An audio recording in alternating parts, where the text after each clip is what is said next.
Eh bien, à l'automne 2007, un veau blanc a été trouvé dans le troupeau du grec de Bertenanche à Chémoigné. Sans doute était-il arrivé en parachute, parce qu'il n'avait pas les jambes cassées, rien. C'est un veau comme d'autres, mais sans identification. Il n'avait pas de boucle.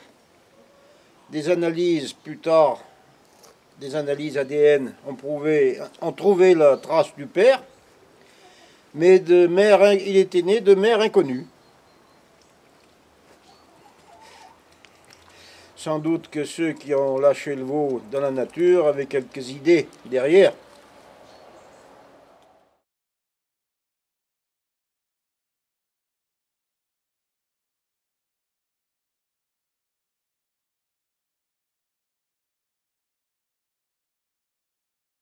Au début du printemps 2008, j'avais loué une partie de ma propriété à Jean-Hugues Bourgeois. Il avait acheté 8 hectares de terrain à Saint-Gervais d'Auvergne, mais sur les 8 hectares, il y avait déjà un tiers en bois, et les autres 2 tiers étaient des prés de mauvaise qualité, marécageux. C'est pas avec ce peu de surface qu'il pouvait arriver à vivre, et encore moins à faire vivre une famille. Donc, quand j'ai vu dans quelles conditions ce jeune homme démarrait, mon réflexe d'être humain était de lui proposer mes terrains, comme j'ai approché l'âge de la retraite, et en même temps un bâtiment en dur qui lui permettait de stocker son fourrage et pour l'hiver, quand les chèvres mettaient bas, d'être à l'abri du froid. Mais bien sûr, ça n'a pas convenu à tout le monde. Dès que Jean-Hugues Bourgeois a commencé de clôturer fin mars 2008 la grande parcelle autour de la grange, là il y a des gens qui ont réagi. Et après, bien sûr, ils sont allés abattre les chèvres et puis tous les événements qui ont suivi.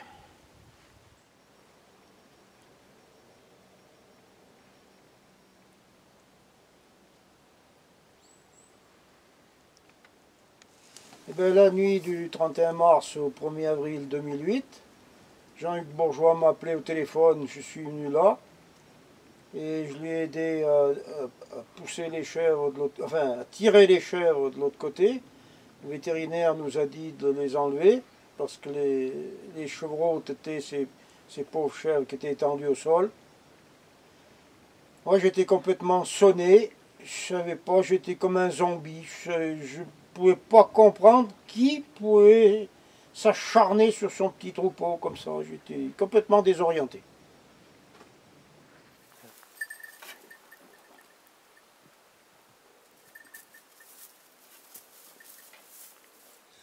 Ces chèvres ont été tuées au pistolet d'abattage, ce qu'on appelle un matador, et elles ont été abattues par derrière la tête, par sans doute quelqu'un qui savait tuer des chèvres. D'habitude, les autres animaux sont tués sur le front, devant, que ce soit les porcs, les bœufs, les moutons. On leur met une balle là, et là, les chèvres ont été tuées par derrière. Donc certainement par des personnes qui savaient faire. Et c'était un spectacle d'horreur, tous ces petits chevreaux qui têtaient les mères au sol. Le vétérinaire a dit qu'il fallait les séparer, pas laisser têter les froids, qui risquaient de ne pas digérer. C'était un spectacle d'apocalypse. Oui, c'était l'horreur.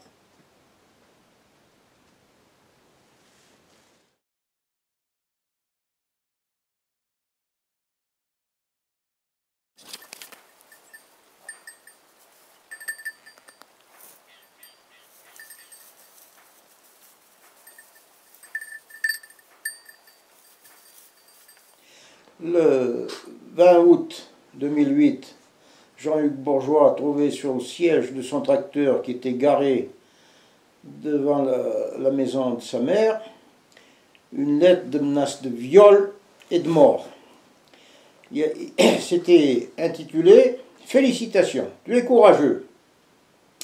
Si l'exploitation message n'est pas confiée en totalité encadrée, à la SAFER avant le 1er décembre 2008, le traître message sera exécuté. On jettera ta fille dans un fossé après avoir fait d'elle une femme. Mais ne t'inquiète pas pour ta pute, elle va aimer ce qu'on va lui faire.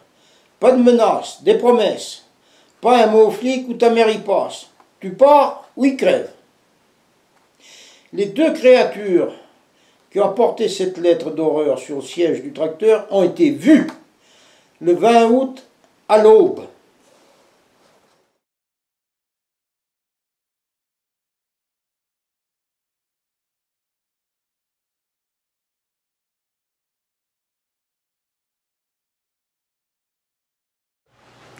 La lettre d'horreur dont je viens de vous parler, qui était déposée sur le siège du tracteur de Jean-Hugues Bourgeois, a été expertisée par des experts en graphologie. Alors on a trouvé que l'écriture de Jean-Hugues Bourgeois, plutôt des points et des accents de l'écriture de Jean-Hugues Bourgeois, pouvaient ressembler aux points et aux accents de l'écriture de cette lettre d'horreur. Et c'est sur ces points et ces accents que des soi-disant experts en écriture, en réalité des experts en magouille, que Jean-Hugues a été mis en examen par le juge Méral le 23 juin 2009 jusqu'au 23 février 2010.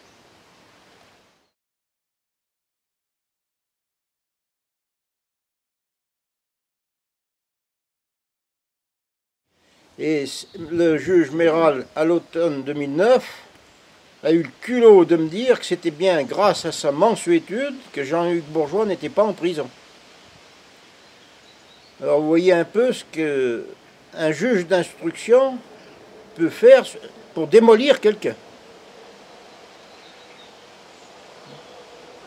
Il est scandaleux que dans une démocratie, on soit tous à la merci d'un juge d'instruction.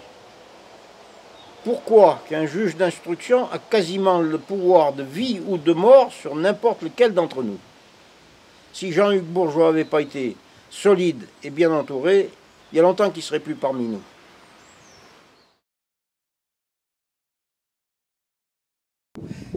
La nuit du 3 au 4 octobre 2008, la grange a complètement brûlé. Tout ce qu'il y avait à l'intérieur, tout le fourrage de Jean-Hugues Bourgeois, le grain qu'il avait stocké, le tracteur de mon cousin, j'avais une 2 chevaux qui avait été refaite. Il y avait du matériel agricole, un casse-bois, du meuble de ma cousine, tout a été réduit en cendres. Et le feu a pris le soir aux alentours de minuit, et l'enquête qui a été diligentée dans les jours suivants a prouvé que ça avait été arrosé avec des hydrocarbures. Donc c'était bien criminel. De toute manière, il n'y avait pas d'électricité dans le bâtiment. Ça ne pouvait pas être du fait de l'électricité. La batterie du tracteur de mon cousin était débranchée, donc ça ne pouvait pas être la batterie qui a mis le feu, contrairement à ce qu'on a pu dire. La preuve a été faite par l'enquête de gendarmerie que l'incendie était criminel.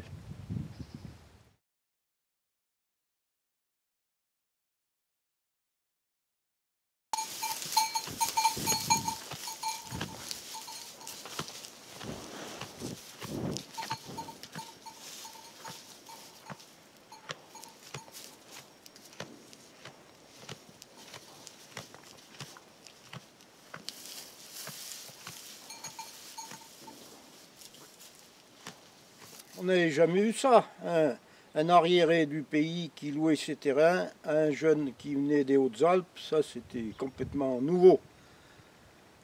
Alors, bien, ça n'a pas plu à tout le monde. La famille Bourgeois est une famille de gens intelligents, et beaucoup d'individus ont eu peur sans doute que l'intelligence soit une maladie contagieuse. Alors les barbares ont inventé que Jean-Hugues Bourgeois était mon fils caché, qu'on se courait après avec sa mère, et je suis tellement arriéré que je ne savais même pas qu'on pouvait échanger quelques terrains contre une jolie femme.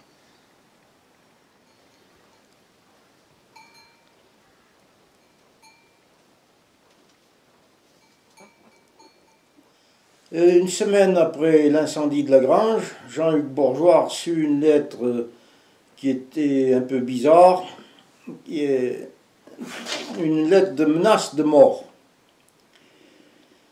C'était indiqué: tu vas crever, nègre blanc, tu fais honte à la race des paysans. Et la gendarmerie a récupéré cette lettre, et il y avait une quinzaine d'empreintes sur cette lettre. Ils ont analysé les empreintes et ils ont trouvé l'auteur de la lettre, un individu de la région parisienne, qui est membre du Front National, qui est d'ailleurs avoué avoir écrit cette lettre en début 2009. Et à ce jour, il n'a encore pas été jugé. Ça va faire bientôt 7 ans qu'il a avoué, il n'a encore pas été jugé.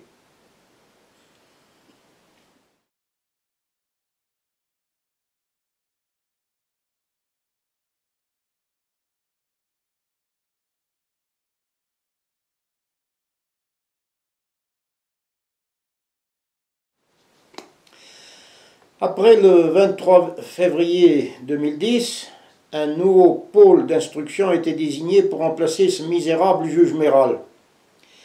La nouvelle juge d'instruction n'a trouvé rien de mieux que de demander une deuxième expertise graphologique, en sachant très bien que ça n'amènerait strictement à rien, qui, au dire des avocats, coûterait entre 15 et 20 000 euros, dont le seul but était de noyer le poisson.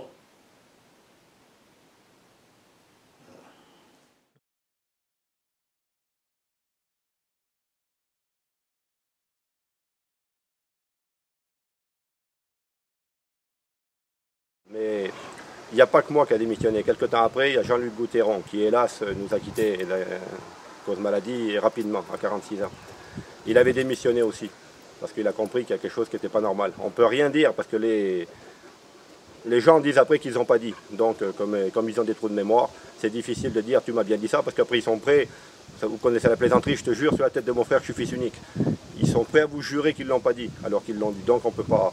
N'empêche que Goutéron a démissionné, parce qu'il a compris qu'il y avait quelque chose qui n'était pas bien logique. Que Bourgeois, on est convaincu qu'il n'y est pour rien. Alors après, qui c'est? On n'accuse surtout personne. C'est pas parce que des gens ont été perquisitionnés qu'ils sont coupables. C'est pas notre rôle. C'est pas notre boulot. Mais on n'a pas enfoncé quelqu'un. Parce qu'il faut quand même se rappeler que le fameux veau tombé du ciel, c'était avant Bourgeois. Que pendant Bourgeois, ça n'a pas arrêté. Les moutons empoisonnés, c'est lui qui y a fait. Le feu, c'est lui qui l'a mis. Il est dans des affaires de drogue, il a fait de la prison. Tout ça, c'est faux. Et qu'il a fait de la prison, on n'arrête pas. Même maintenant, 6 ans après, il est en Loire-Atlantique, il a été accepté dans un pays civilisé. Nous, on n'a pas de quoi être fiers de ce qui s'est passé chez nous. Il a été accepté, ça se passe très bien. Malgré ça, on écoute dire ici qu'il est arrêté pour de la drogue. C'est faux. C'est pas vrai. Et on ne peut pas empêcher leur rumeur. Il n'y a pas moyen. Les gens n'arrêtent pas de baver. Et après que Bourgeois soit parti, on a vidé le réservoir de Jean-Luc Goutéron, qui à l'époque était... ça n'allait pas. On a mis le feu à ses bottes de paille dans les derniers mois de sa vie. On savait qu'il était affaibli, que c'était ses derniers jours. On n'a pas... Bourgeois n'était plus là. Il y a eu l'avant-Bourgeois, il y a eu le pendant-Bourgeois et ça continue après. Comment qu'on explique tout ça? Il faut arrêter de toujours salir quelqu'un qui n'est pas là. Qui c'est qui fait ça? Je ne sais pas. Ça s'est passé d'autres fêtes après, ailleurs. Qui sait? Je ne sais pas. Je ne suis pas de la police, ce n'est pas mon rôle. Mais qu'on arrête de baver sur des gens, on ne lui a jamais parlé à Bourgeois. Personne. En l'honneur de quoi? Qu'est-ce qu'il avait d'en fait? Message envie de transmettre sa propriété, c'est des biens. C'est son problème. Il a choisi quelqu'un, ils s'entendent. On n'a que le droit de payer les impôts? Ça ressemble à quoi ça? J'ai défendu une victime et je ne regrette rien du tout. Des gens m'ont tourné le nez et je ne regrette rien. Je ne les ai pas salis, je ne les ai pas critiqués. J'ai défendu une victime. Après, ceux qui ne sont pas contents, c'est bien dommage.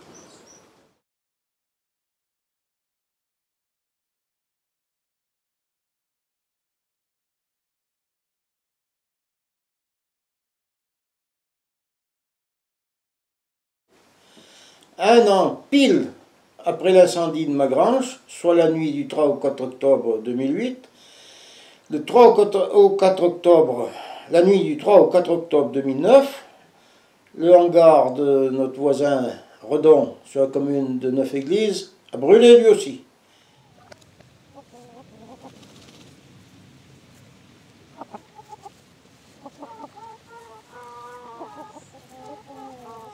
À la mi-décembre 2009, un des frères Genillier a trouvé une de ces génisses qui venait de faire le veau, égorgé, et le veau disparu. Ils ont téléphoné à la gendarmerie, ils sont venus le soir vers les 5 heures, juste avant que la nuit tombe, ils ont pris une ou deux photos, et puis l'affaire s'est arrêtée là. Le veau a disparu, la génisse est égorgée, partie à l'équarrissage. Et puis voilà.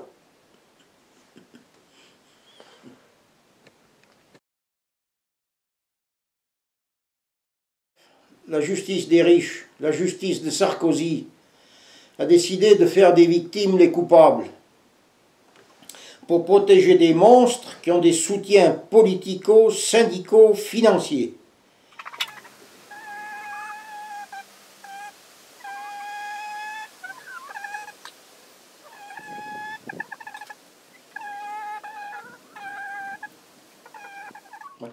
Après le massacre des chèvres, l'empoisonnement des brebis, les lettres de menaces de mort, les incendies, tout ça m'a donné à réfléchir, et finalement le veau, il n'était peut-être pas tombé du ciel, mais derrière tout ça, il y avait sans doute beaucoup de préméditation.